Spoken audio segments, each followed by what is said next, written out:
wabarakatuh. Perkenalkan, kami dari kelompok 4 akan mempresentasikan makalah kami yang berjudul Strategi Pembangunan pada Masa Orde Lama, Orde Baru, dan Reformasi. Adapun anggota kelompok kami yaitu Rasmiati, Nurul Fasila, Nur Hodijah, Muhammad Alspar, Muhammad Asrul, Andi Risma Febrian, Nur Kalbi, dan Nur Padilla. Adapun pembahasan yang kami angkat ada 3 poin, yaitu yang pertama, strategi pembangunan pada masa Orde Lama. Yang kedua, strategi pembangunan pada masa Orde Baru. Dan yang ketiga, strategi pembangunan pada masa Orde Reformasi. Baiklah, untuk mempersingkat waktu, saya persilakan kepada teman saya untuk memaparkan materinya. Strategi pembangunan pada masa Orde Lama. Pada masa Orde Lama atau era Presiden Soekarno, strategi pembangunan didasarkan perencanaan pembangunan lebih menekankan pada usaha pembangunan politik. Hal ini sesuai dengan aturan saat itu, yaitu masa perjuangan fisik untuk mempermudahkan kemerdekaan nasional tahun 1947, dimulai suatu perencanaan beberapa sektor ekonomi dan diberi nama Plan Produksi 3 tahun Republik Indonesia untuk tahun 1946 dan 1950, ditunjukkan terhadap bidang-bidang pertanian, peternakan, perindustrian, dan kehutanan, dan juga beberapa program lainnya. Rencana Kasimo atau Kasimo Plan. Program ini disusun oleh Menteri Urusan Bahan Makanan 1, J. Kasimo. Program ini berupa rencana produksi 3 tahun, yaitu 1948 sampai tahun 1950, mengenai usaha swasembada pangan. Badan Perencanaan Pembangunan Nasional yang disebut Biro Perancang Negara dibentuk pada masa Kabinet Ali Sastro Amit Djojo pada tahun 1947. Tugas biro ini merancang pembangunan jangka panjang. Insinyur Juanda diangkat sebagai Menteri Perancang Nasional.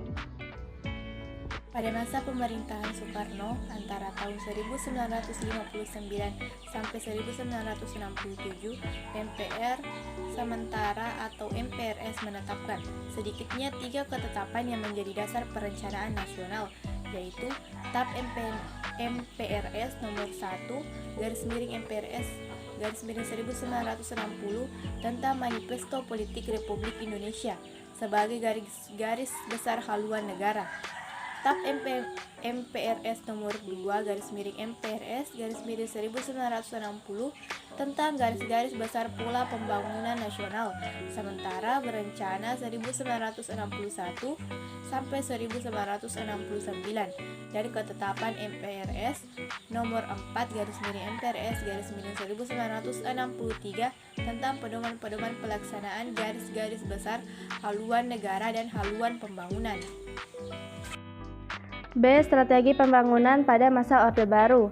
Mulai tahun 1 April 1969, pemerintah menciptakan landasan untuk pembangunan yang disebut sebagai Rencana Pembangunan 5 Tahun (Repelita). Repelita pertama yang mulai dilaksanakan tahun 1969 tersebut fokus pada rehabilitasi prasarana penting dan pengembangan iklim usaha dan investasi. Repelita 1 membawa pertumbuhan ekonomi naik dari rata-rata 3% menjadi 6,7% per tahun. Pendapatan per kapita meningkat dari $80 Amerika Serikat menjadi $170 Amerika Serikat, dan inflasi dapat ditekan menjadi 47,8% pada akhir Repelita 1 pada tahun 1974. Repelita 2 1974 sampai 1979 dan Repelita 3 1979 sampai 1984.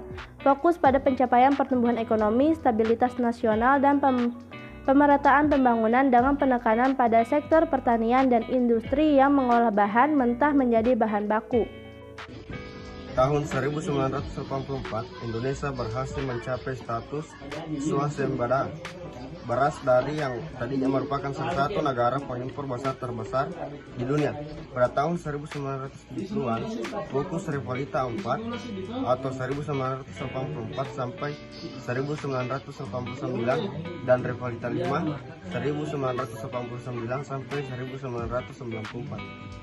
Selain berusaha mempertahankan kemajuan di sektor pertanian, juga mulai bergerak menitikberatkan pada sektor industri, khususnya industri yang menghasilkan barang ekspor, industri yang menyerap tenaga kerja, industri pengolahan hasil pertanian, dan industri yang dapat menghasilkan mesin-mesin industri. Baik, selanjutnya saya akan membahas bagian B, yaitu strategi pembangunan pada masa Orde Reformasi.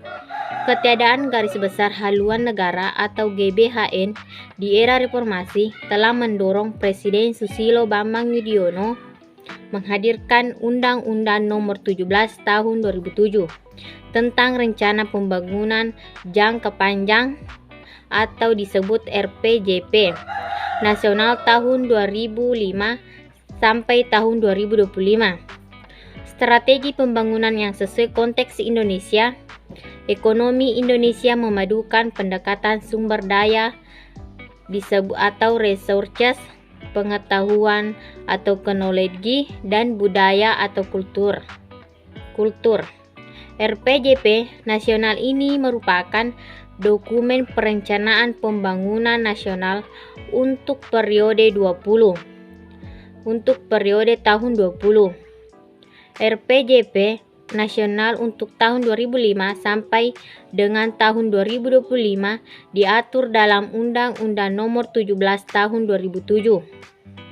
Pelaksanaan RPJP nasional 2005 sampai tahun 2025 terbagi dalam tahap-tahap perencanaan pembangunan dalam periodisasi perencanaan pembangunan jangka menengah nasional tahun 5 atau 5 tahunan. Dalam rencana pembangunan jangka menengah nasional dalam kurung RPJMN tahun 2010 sampai 2014 mendorong percepatan pembangunan wilayah-wilayah di luar Pulau Jawa sambil menjaga momentum pertumbuhan ekonomi di Pulau Jawa. Sejalan dengan itu diluncurkan pula Master Plan Percepatan dan Perluasan Pembangunan Ekonomi Indonesia dan kurung MP3EI tahun 2011 sampai 2025. Melalui MP3EI, pendekatan terobosan rektor tidak usual dan kebijakan terpadu dalam kurung integrated policy dilakukan dalam pengembangan koridor ekonomi wilayah, konektivitas wilayah, dan sumber daya manusia. RPJM ini merupakan dokumen perencanaan untuk periode kelima tahun, terdiri dari RPJM Nasional 1 tahun 2005 sampai 2009, RPJM Nasional 2 tahun 2010 sampai 2014, RPJM Nasional 3 tahun 2015 sampai 2019, RPJM Nasional 4 tahun 2020 sampai 2024. Rencana Pembangunan Jangka Menengah Daerah atau RPJM daerah adalah dokumen perencanaan pembangunan daerah untuk periode 5 tahunan yang merupakan penjabaran dari visi, misi, dan program kepala daerah dengan berpedoman pada RJP daerah serta memerhatikan RJPM nasional, arah pembangunan jangka panjang tahun 2005 sampai tahun 2025, mewujudkan masyarakat yang berakhlak mulia, bermoral, beretika, berbudaya, dan beradab. Baiklah, itulah tadi pemaparan materi dari kelompok 4. Kurang dan lebihnya mohon dimaafkan.